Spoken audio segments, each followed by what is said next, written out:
Hello everyone, नमस्कार सभी को।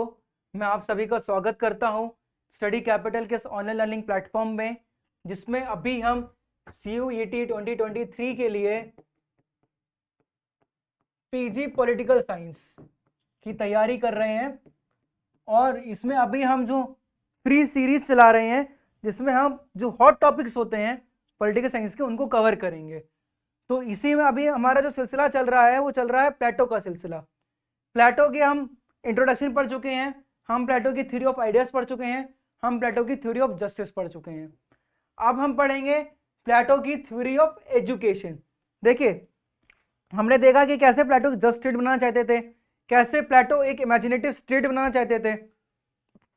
आगे की वीडियो में जाने से पहले मैं आपको बताना चाहूंगा कि अगर आपने वो वीडियो नहीं देखी है तो वो जो हमारी वीडियो का डिस्क्रिप्शन लिंक आप जाके वहां वीडियोस देख सकते हैं। तो प्लेटो जो है अपने आइडियल स्टेट बनाना चाहते थे, जो जस्ट स्टेट बनाना चाहते थे, जो उन्होंने डिवीजन ऑफ लेबर करी थी जस्ट स्टेट बनाने के लिए, कि भाई सोसाइटी में सब लोग अपनी एबिलिटी के अकॉर्डिंग फंक्शन करेंगे। सब लोग कैसे फंक्शन करेंगे? उनके अंदर जो सोल है, सोल के अंदर जो एबिलिटी डोमिनेट करती हो, है ना, किसी के अंदर रीजन करता होगा, किसी के अंदर करेज करता होगा, किसी के अंदर एपेटाइटिव पार्ट ज्यादा होगा। तो सभी लोग अगर अपने इसके अकॉर्डिंग फंक्शन करेंगे कि भाई अगर मेरे अंदर एपेटाइटिव पार्ट ज्यादा है तो मैं वर्किंग क्लास में जाऊं, मेरे अंदर रीजन पार्ट ज्यादा है तो मैं फिलोसोफर क्लास में जाऊं, अगर मेरे पास करेज ज्यादा है तो मैं वॉरियर क्लास में जाऊं, ऑक्सिलरी क्लास में जाऊं।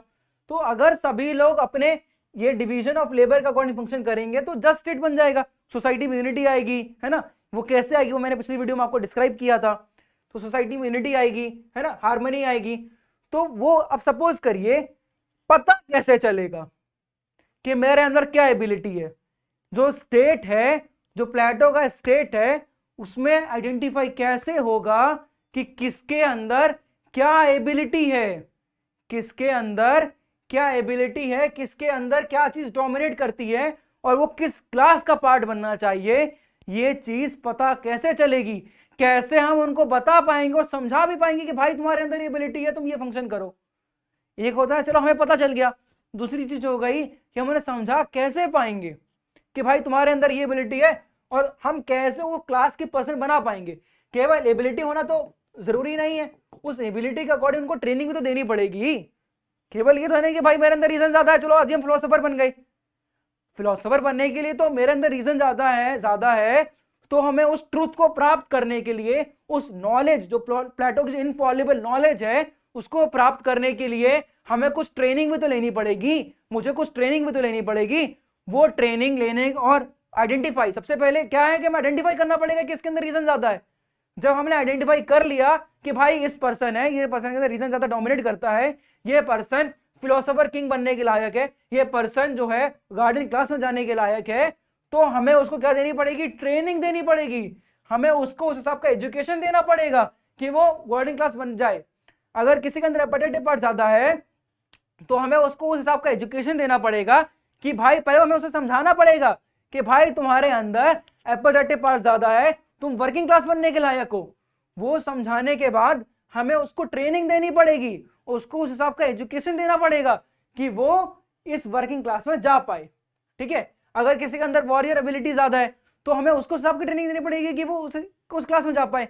और प्लेटो का एजुकेशन केवल इतना नहीं है कि हमें उसको एबिलिटी देनी पड़ेगी, प्लेटो का एजुकेशन ये भी है कि वो कैसे समझा पाए, कैसे वो वर्किंग क्लास को समझा पाए कि भाई तुम वर्करी बनने के लायक हो, तुम नहीं हो लायक फिलोसोफर बनने के, तुम नहीं हो लायक वॉरियर क्लास बनने के, तुम ना ही इंटरफेयर कर सकते हो। प्लेटो को ये चीज समझानी भी तो पड़ेगी, एक क्रिएट भी तो करना पड़ेगा नोशन, एक नैरेटिव क्रिएट भी तो करना पड़ेगा कि प्लेटो जो अपना इमेजिनेटिव स्टेट बना रहे हैं, एक डिवीजन ऑफ लेबर बना रहे हैं, वो प्लेटो को समझाने के लिए, दुनिया को बिलीव कराने के लिए, कॉमन पीपल को बिलीव कराने के लिए कि भाई मैं जो कर रहा हूं वो सही है, वो एकदम सही है, उसको बिलीव कराने के लिए, वो बिलीफ लाने के लिए एक नैरेटिव बनाना पड़ेगा। वो नैरेटिव प्लेटो कैसे बनाते हैं? वो प्लेटो नैरेटिव बनाते हैं अपनी थ्योरी ऑफ एजुकेशन से, थ्योरी ऑफ एजुकेशन से। देखिए, प्लेटो का जो एजुकेशन था वो स्टेट कंट्रोल्ड था, यानी कि प्लेटो का जो एजुकेशन था वो स्टेट कंट्रोल करता था स्टेट कंट्रोल करेगा कि कौन क्या पढ़ेगा, कितना पढ़ेगा, किस सब्जेक्ट पढ़ेगा। स्टेट चाहेगा कि भाई तुम ये सब्जेक्ट नहीं पढ़ोगे, तुम नहीं पढ़ सकते हो, क्योंकि एजुकेशन क्या है, स्टेट कंट्रोल्ड है। अभी इससे पहले कैसा एजुकेशन सिस्टम था एथेंस के अंदर, कि सोफिस्ट जाते थे और सोफिस्ट पैसा लेते थे और उन्हें नॉलेज देते थे, नॉलेज नहीं बल्कि एजुकेशन देते थे कि वो कैसे स्ट्रगल करके या अपने जो वर्ल्डली डिजायर्स उन्हें पूरी कर पाए। लेकिन प्लेटो का आइडियल स्टेट में एजुकेशन कैसा है, प्लेटो का आइडियल स्टेट में एजुकेशन है स्टेट कंट्रोल्ड, स्टेट कंट्रोल कर रही है और स्टेट ये एजुकेशन सबको दे रही है, कोई डिस्क्रिमिनेशन नहीं है और सबको फ्री में दे रही है। सबको फ्री में क्यों दे रही है, क्योंकि स्टेट चाहती है, क्योंकि स्टेट की ही एजुकेशन से, स्टेट की ही थ्योरी ऑफ एजुकेशन से स्टेट सोसाइटी में जस्टिस ला पाएगी। जस्टिस लाने के लिए उसे लोगों के अंदर ये बिलीफ लाना पड़ेगा कि वो जो कर रही है वो सही कर रही है, और इस एबिलिटी को आइडेंटिफाई करने का उसको ट्रेनिंग देने के लिए भी एजुकेशन का रोल होगा। तो स्टेट का फायदा है एजुकेशन देने में, इसीलिए स्टेट इस एजुकेशन को कैसे देगी, फ्री में देगी, सबको देगी, यहां तक कि विमेन को भी देगी। प्लेटो जो है वो ये मानते हैं कि भाई मैन और वुमेन के अंदर जो बायोलॉजिकल डिफरेंसेस हैं, वो जो है डिफरेंसेस, बायोलॉजिकल डिफरेंसेस, वो इन एबिलिटी में कन्वर्ट नहीं होना चाहिए कि वुमेन के अंदर एबिलिटी नहीं वो चीज करने की। प्लेटो मानते हैं कि अगर किसी के पास रीजन है, वो चाहे फिर मैन हो या वुमेन हो, दोनों के पास फिलोसोफर किंग बनने की कैपेसिटी है अगर उसके पास रीजन है। इसीलिए प्लेटो को इस नोशन की वजह से, क्योंकि तब के थिंकर्स मैन और वुमेन में बहुत ज्यादा डिफरेंशिएट करते थे, वो नहीं मानते थे कि मैन और वुमेन के अंदर इक्वल कैपेसिटी है, इक्वल एबिलिटी है, लेकिन प्लेटो ऐसा मानते थे और ऐसा मानने की वजह से ही प्लेटो को तब के समय का बहुत आगे का थिंकर माना जाता है। माना जाता है कि Plato was ahead of his time. क्यों बोला जाता है, क्योंकि प्लेटो ने उस टाइम पर जब मैन और वुमेन के बीच में बहुत डिस्क्रिमिनेशन था, वुमेन के अंदर कैपेसिटी नहीं मानी जाती थी कि उनके कैपेसिटी है कुछ भी करने की, उस टाइम पर प्लेटो इतना रेडिकल नोशन लेके आते हैं। कितना रेडिकल था, जबकि उस टाइम पर जब मैन और वुमेन इक्वली नहीं माने जाते थे, माना जाता था कि वुमेन के अंदर तो कोई एबिलिटी नहीं है। एरिस्टोटल ने तो वुमेन को बोला है, स्लेव्स इंक्लूड किया है कि क्या कहते हैं, जो मैन है एक हस्बैंड है, वो अपनी स्लेव्स का भी मास्टर है, अपनी वाइफ का भी मास्टर है। एरिस्टोटल ने तो ऐसा बोला है, प्लेटो के ही स्टूडेंट ने। तो ऐसे टाइम पर जब नोशन इतना ऐसा था कि मैन और वुमेन इक्वल नहीं है, उस टाइम पे प्लेटो का इतना रेडिकल नोशन लेके आए कि भाई मैन और वुमेन के अंदर जो बायोलॉजिकल डिफरेंसेस हैं, वो ऐसे डिफरेंसेस में नहीं बदलने चाहिए कि वो क्लास के अंदर डिफरेंसेस लेके आए। तो एक ऊपर के लेवल पे वो मैन और वुमेन को सेम मानते थे। वो मानते थे अगर किसी के भी अंदर रीजन है तो वो फिलोसोफर किंग और गवर्निंग क्लास बनने के काबिल है। तो प्लेटो का एजुकेशन कैसा था, स्टेट कंट्रोल्ड था, फ्री था, हाँ, फॉर ऑल था, सबके लिए था। देखिए स्टेट कंट्रोल्ड एजुकेशन और इसके जो कमियां हैं वो भी हम आगे जाके जब क्रिटिसिज्म ध्यान से करेंगे तो हम देखेंगे कि इस स्टेट कंट्रोल्ड जो एजुकेशन सिस्टम था और इसमें प्लेटो सबको बिलीव दिला रहे थे, सबको यकीन दिला रहे थे कि कैसे उनका जो पूरे एक इमेजिनेटिव थिंकिंग वो सही है, उसमें कितने सारे फ्लॉज हैं और वो सोसाइटी के लिए कितना ज्यादा घातक भी बन सकता है। इसको हम क्रिटिसिज्म में पढ़ेंगे अच्छे से। अभी के लिए हम थ्योरी ऑफ एजुकेशन को अच्छे से समझते हैं। तो प्लेटो ने क्या बोला भाई कि ये सोसाइटी को कैसे डिवाइड किया था, फंक्शनल स्पेशलाइजेशन पे, कि भाई जो गार्डनिंग क्लास का फंक्शन कर सकता है वो गार्डनिंग क्लास में जाएगा, जो ऑक्सिलरी क्लास का, जो वर्किंग क्लास का फंक्शन कर सकता है ऑक्सिलरी क्लास में जाएगा, जो भाई रोज के काम धाम कर सकता है, सर उसे मटेरियल डिजायर से मतलब है, वो वर्किंग क्लास में जाएगा। तो जब सब क्लास डिवाइड करनी प्लेटो ने, ठीक है, लेकिन ध्यान रहे ये जो प्लेटो ने क्लासेस डिवाइड करी थी, ये क्लासेस नॉन हेरिडिटरी थी। क्या थी, नॉन हेरिडिटरी। इसका मतलब क्या होता है कि जरूरी नहीं है कि अगर कोई गार्डनिंग क्लास में जाए तो फिर उसका बच्चा भी गार्डनिंग क्लास में जाए। देखिए इस थ्योरी के लिए भी गार्डनिंग क्लास में ना जाए, इस डिस्क्रिमिनेशन को बचाने के लिए प्लेटो ने आगे जाके communism of wives and properties दी थी, वो आगे जाके पढ़ेंगे। लेकिन अभी के लिए आप इतना जानिए कि कोई वर्किंग क्लास में अगर कोई है इंसान, उसका बच्चा भी गार्डनिंग क्लास में जा सकता था। ऐसा नहीं था कि केवल राजा का बेटा ही राजा बनेगा, जो हम बोलते हैं आजकल नेपोटिज्म, कि राजा का बेटा ही राजा बन जाता है। तो वो नेपोटिज्म के खिलाफ थे प्लेटो। प्लेटो ने क्या किया था कि जो क्लासेस थी ये नॉन हेरिडिटरी थी। अगर हम कंपेयर कर सकते हैं तो हमारे जो हिंदू वैदिक सिस्टम में जो वर्ण सिस्टम था, वर्ण सिस्टम क्या था कि सब लोग अपनी कैपेबिलिटी के हिसाब से काम करते थे और वो जो चाहे वो बन सकते थे अगर उनके अंदर वो कैपेबिलिटी है। जरूरी नहीं था तब के जमाने में कि शूद्र आगे जाके भी उनका बच्चे भी शूद्र बनेंगे, या कोई ब्राह्मण के बच्चे भी आगे जाके ब्राह्मण बनेंगे, या कोई अगर ट्रेडिंग कम्युनिटी से था तो उनके बच्चे भी आगे जाके ट्रेडिंग कम्युनिटी ही कर सकते थे। सब अपनी कैपेबिलिटी के हिसाब से काम करते थे और वो नॉन हेरिडिटरी होता था वर्ण सिस्टम। तो प्लेटो की जो थ्योरी है ये काफी हद तक हम वर्ण सिस्टम से भी कनेक्ट कर सकते हैं, क्योंकि ये नॉन हेरिडिटरी होती थी और फंक्शनल स्पेशलाइजेशन पे सोसाइटी की डिवीजन थी। तो प्लेटो ने जब इन तीन चीजों पर डिवाइड कर दिया, अब प्लेटो का मेन काम क्या बचा? सबसे पहले ढूंढना कि भाई किसके अंदर क्या एबिलिटी है, उसको ढूंढना है, और एबिलिटी ढूंढने के बाद उसको उसके अकॉर्डिंग ट्रेनिंग देनी है। तो प्लेटो का कोई एजुकेशन सिस्टम कोई 5-6 साल का एजुकेशन सिस्टम नहीं था, कोई 10 साल की ट्रेनिंग नहीं थी। प्लेटो का एजुकेशन सिस्टम, अगर आपको गार्डन क्लास में जाना है तो आपका एजुकेशन सिस्टम शुरू होगा 6 साल की उम्र में, और आप गार्डन क्लास में जा पाएंगे 50 साल की उम्र के बाद। यानी कि प्लेटो का जो एजुकेशन सिस्टम जो शुरू होता है 6 साल की उम्र में, वो कहां तक जाता है? 50 साल तक। अब हम आगे जाके देखेंगे कैसे डिवीजन थी। सबसे पहले हम देखते हैं कि 6 साल से 20 साल, कि 6 साल से 20 साल तक एजुकेशन सबके लिए। प्लेटो जो है वो सबको फ्री में एजुकेशन दे रहे हैं, स्टेट कंट्रोल एजुकेशन दे रहे हैं। ये जो 6 से 20 साल की उम्र तक का एजुकेशन है ये सबको मिलेगा, चाहे वो वर्किंग क्लास से हो, चाहे वो वॉरियर क्लास से हो, चाहे वो फिलोसोफर क्लास से हो। इसमें सारे सब्जेक्ट्स पढ़ाए जाएंगे जो प्लेटो चाहेगा, ठीक है, क्योंकि ये क्या है? स्टेट कंट्रोल्ड है।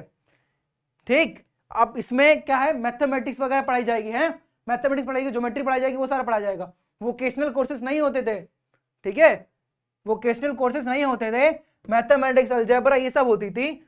और ये जो 20 साल तक का एजुकेशन है इसको प्लेटो ने बोला है प्राइमरी एजुकेशन। ये 20 साल की उम्र के बाद प्लेटो क्या करते थे? एक फिल्ट्रेशन करते थे कि भाई आप इसमें से जितना एजुकेशन मिला है इसमें से प्लेटो फिल्ट्रेशन करके 20 साल तक के एजुकेशन वर्किंग क्लास को बाहर कर देते थे। यानी वर्किंग क्लास को कहां तक का एजुकेशन मिलता था? 20 साल की उम्र तक का। इसमें प्लेटो क्या इंकलकेट करते थे? टेम्परेंस। अब देखिए टेम्परेंस मतलब क्या होता है कि आप वर्किंग क्लास है, वो अगर देखा जाए कि प्लेटो की सोसाइटी में सबसे नीचे थी, क्योंकि उसको माना जाता था कि वो केवल मटेरियल डिजायर चाहती है, ठीक है। आप ये वर्किंग क्लास जिसको कि सबसे नीचे वाली क्लास थी, वो कभी भी ऊपर की 2 क्लास के खिलाफ विद्रोह ना करे, वो विद्रोह ना करे, इसलिए उसके अंदर क्या डाला जाता था? टेम्परेंस। टेम्परेंस डाल के उसके अंदर ये जो क्वालिटी डाली जाती थी कि वो आगे जाकर हम देखेंगे क्रिटिसिज्म में कि कैसे ये जो स्टेट कंट्रोल एजुकेशन था ये जो है ये केवल ओबीडिएंट सिटीजन्स बनाता था, ये क्रिएटिव सिटीजन्स नहीं बनाता था। ये बनाता था क्या? ओबीडिएंट सिटीजन्स, कि कौन सब लोगों को स्टेट को ओबे करना है और वही करना है जो स्टेट चाहे। आप खुद से कुछ क्रिएटिव चीज नहीं कर सकते हैं। जो प्राइमरी एजुकेशन में था 20 साल की उम्र तक का, लोग नहीं चाह सकते थे कि वो चाहे वो पढ़े, नहीं, जो स्टेट चाहेगा वो आपको पढ़ना पड़ेगा। वो पढ़ने के बाद फिर 20 साल की उम्र एक फिल्ट्रेशन होगी, वो फिल्ट्रेशन में वर्किंग क्लास को अलग कर दिया जाएगा। क्या कर दिया जाएगा? वर्किंग क्लास को अलग कर दिया जाएगा। उसके बाद फिर 20 साल से एजुकेशन शुरू होगी जो कि 35 साल तक जाएगी। कहां तक जाएगी? 20 to 35 ईयर्स तक। 35 ईयर्स में फिर से एक फिल्ट्रेशन प्रोसेस होगी जिसमें कि ऑक्सिलरी क्लास अलग कर दी जाएगी। ऑक्सिलरी क्लास अब अलग कर दी गई। अब जिन्हें 35 साल तक, 35 ईयर्स तक एजुकेशन मिला, वो क्या बन गई? वो बन गई एज ऑक्सिलरी क्लास, जो कि हमारी वॉरियर क्लास, जिनके अंदर क्या क्वालिटी होगी? करेज की क्वालिटी होगी, क्योंकि उन्हें वॉरियर बनना है ना। वॉरियर्स के अंदर क्या होना चाहिए? वॉरियर्स होना चाहिए करेज। वॉरियर्स के अंदर, जब वॉरियर्स के अंदर करेज होगा तभी तो वो सिक्योरिटी दे पाएंगे स्टेट को, तभी तो वो स्टेट के लोगों को सिक्योर कर पाएंगे, उनको सेफ्टी दे पाएंगे। तो 35 साल के 35 ईयर्स में एक और फिल्ट्रेशन होता है जिसमें कि हम लोग निकाल देते हैं ऑक्सिलरी क्लास को अलग। अभी भी आप एजुकेशन किसका शुरू होगा? अब एजुकेशन शुरू होगा गार्डियन क्लास का। गार्डियन क्लास जो गार्डियन क्लास थी वो गवर्निंग और नॉन गवर्निंग दोनों थी। इलीट जिन्हें बोलते थे, फिलोसफर्स, बोथ गवर्निंग, जो गवर्न करके थे, जो फिलोसोफर किंग थे, है ना, फिलोसोफर किंग तो उनके जो एडवाइजरीज थे, और जो नॉन गवर्निंग थे, वो दोनों। अब ये फिल्ट्रेशन होगी, अब इन्हें मिलेगी एजुकेशन 50 साल तक। इन्हें फिलोसफी में ट्रेन किया जाएगा, इन्हें क्या, इन्हें फिलोसोफर बनाया जाएगा, इन्हें बताया, इन्हें ट्रेन किया जाएगा कि कैसे जान सकते हैं, इन्हें बताया जाएगा कि कैसे ट्रुथ को जान सकते हैं। जो आसपास की मटेरियल दुनिया वो रियल नहीं है, रियल क्या है, उनके पीछे के आइडियाज, जो कि हमने किस में पढ़ा था, थ्योरी ऑफ एजुकेशन में। अगर आपको कोई डाउट हो रहा है तो आप डिस्क्रिप्शन में दिए गए लिंक से हमारी थ्योरी ऑफ एजुकेशन की वीडियो देख सकते हैं। तो प्लेटो अब इन फिलोसोफर्स को ट्रेन करेगा, इनको फिलोसफी पढ़ाएगा। फिलोसफी कब तक पढ़ाएगा स्टेट, 50 साल की उम्र तक। तो इनका एजुकेशन किस साल की उम्र से शुरू हुआ, 6 साल की उम्र से। कब तक चला, 50 इयर्स ऑफ एज तक, यानी कि लगभग 35 साल एजुकेशन चलता है। 35 इयर्स के एजुकेशन, सॉरी 45 इयर्स तक एजुकेशन चलता है। 45 इयर्स के एजुकेशन के बाद जाकर कोई गार्डन क्लास में जा पाता है। उसकी आधी से ज्यादा उम्र तो एजुकेशन लेने में ही बीत जाती है। देखिए अब जो प्लेटो हैं, इन्होंने पूरा ये सिस्टम ऑफ एजुकेशन क्रिएट किया था, ठीक है। अब ये सिस्टम ऑफ एजुकेशन क्रिएट करने में प्लेटो क्या चाहता था कि भाई सबको बिलीफ हो कि भाई हम सही कर रहे हैं, स्टेट जो है वो सही कर रहा है, वो एबिलिटीज भी सही आइडेंटिफाई कर रहा है, और सब लोगों को अपने एबिलिटी के अकॉर्डिंग ही फंक्शन करना है। स्टेट को ये बिलीफ दिलाना बिलीफ दिलाना है सिटीजन्स को, ताकि वो विद्रोह ना करें, वो लोग रिवॉल्ट ना कर जाएं कि भाई हम वर्किंग क्लास में क्यों जाएं, हम क्यों काम करें, हम क्यों बंधुआ मजदूरी करें, और वो लोग फिलोसोफर बन जाएं, वो लोग वर्किंग क्लास में जाएं, हम ही क्यों बंधुआ मजदूरी करें। प्लेटो को ये बिलीव दिलाना बहुत जरूरी है कि भाई तुम बंधुआ मजदूरी के लिए ही बने हो, और तुम्हें ये ड्यूटी भी अच्छे से निभानी है। ये बिलीव दिलाने में ही प्लेटो का पूरा एजुकेशन सिस्टम बेस्ड है। प्लेटो का जो एजुकेशन सिस्टम है, जो थ्योरी ऑफ एजुकेशन है, वो प्लेटो को जस्ट स्टेट बनाने में हेल्प करती है, ठीक है। देखिए जो प्लेटो का एजुकेशन किस पे बेस्ड था, बहुत थ्योरी एंड प्रैक्टिकल था, थ्योरेटिकल भी था, प्रैक्टिकल भी था, लेकिन इसमें प्रैक्टिकल नॉलेज काफी बाद में दी जाती थी, फिलोसोफर को दी जाती थी, ठीक है।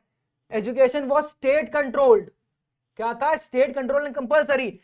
कंपल्सरी मतलब सबको, जितने भी बच्चे हैं सबको एजुकेशन मिलना ही मिलना है, क्योंकि स्टेट नहीं चाहता था कि कोई भी स्टूडेंट ऐसा छूट जाए कि वो फिलोसोफर बनने के लायक हो, उसको एजुकेशन मिले ही ना। स्टेट को कैसे पता चलेगा कि भाई हम, स्टेट ने तो एक फिलोसोफर खो दिया।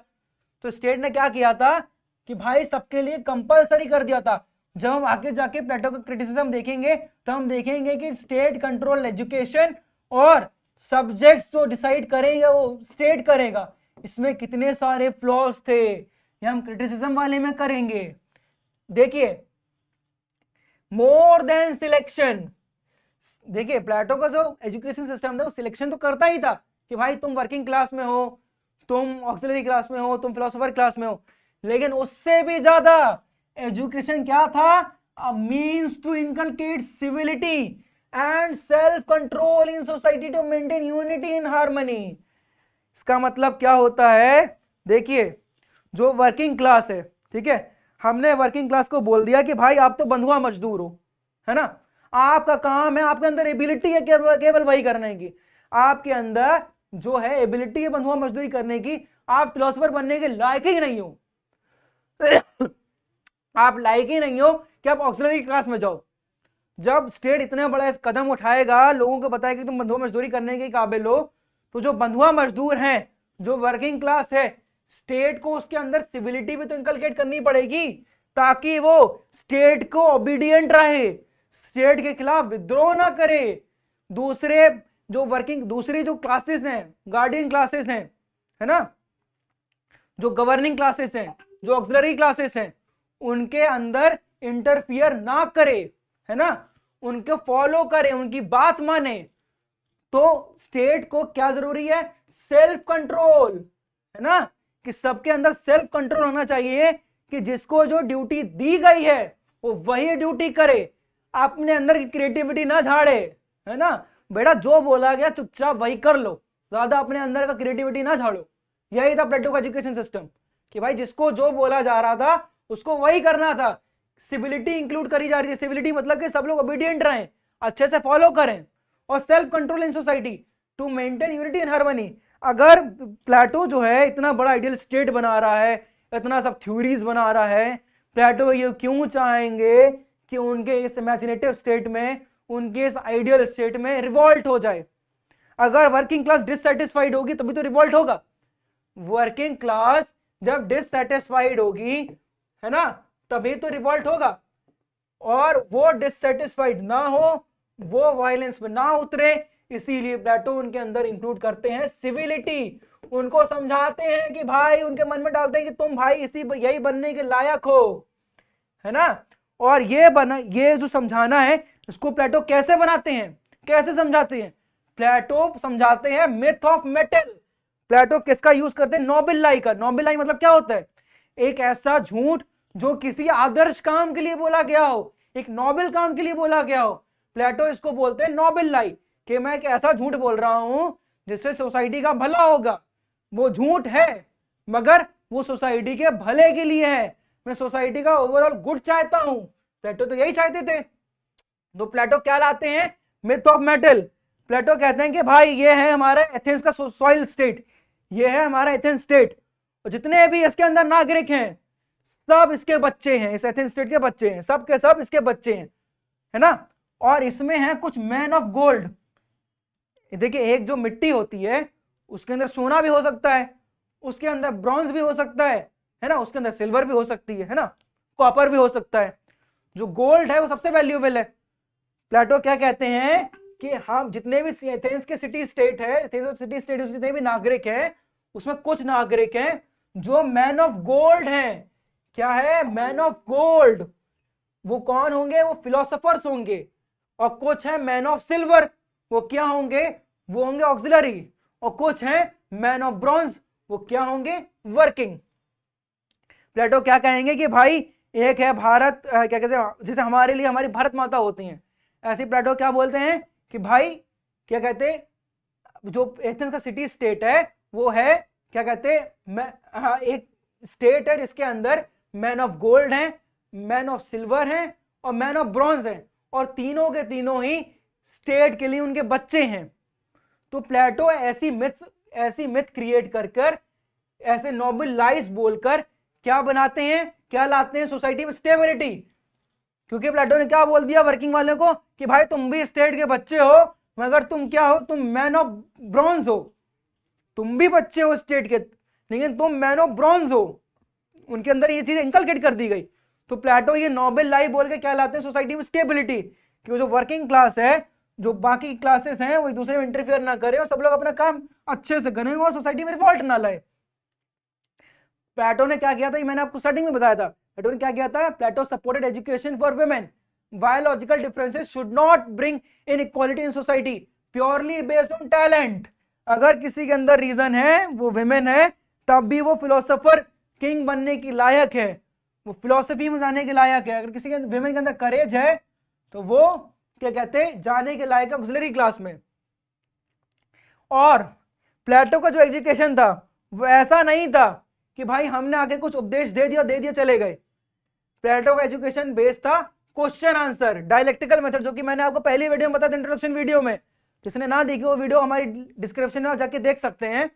प्लेटो ने वो मेथड बोला था डायलेक्टिकल मेथड, कि जो एजुकेशन सिस्टम हो वो एक तरफा ना हो, क्वेश्चन आंसर राउंड में हो, है ना, डिबेट के फॉर्म में हो, डिबेट से रिजल्ट निकले, वैसा एजुकेशन सिस्टम होना चाहिए जो बहुत सारे डिबेट एंड डिस्कशंस के थ्रू निकलता हो।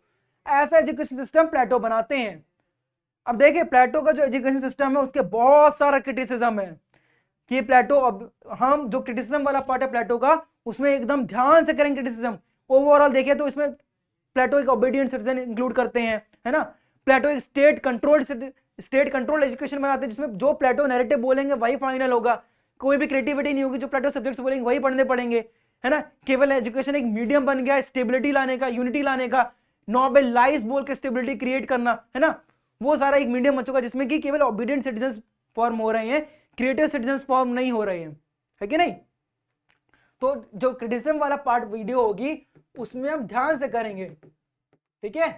अभी जो है, अभी थ्योरी ऑफ एजुकेशन में केवल इतना ही, आपको इतना ही समझना है कि 50 साल तक एजुकेशन चलता है ना, किसको कितनी ट्रेनिंग मिलती है, क्यों मिलती है, स्टेट में सिविलिटी लाने के लिए, है ना, किस लिए मिलती है, सिविलिटी लाने के लिए, है कि नहीं,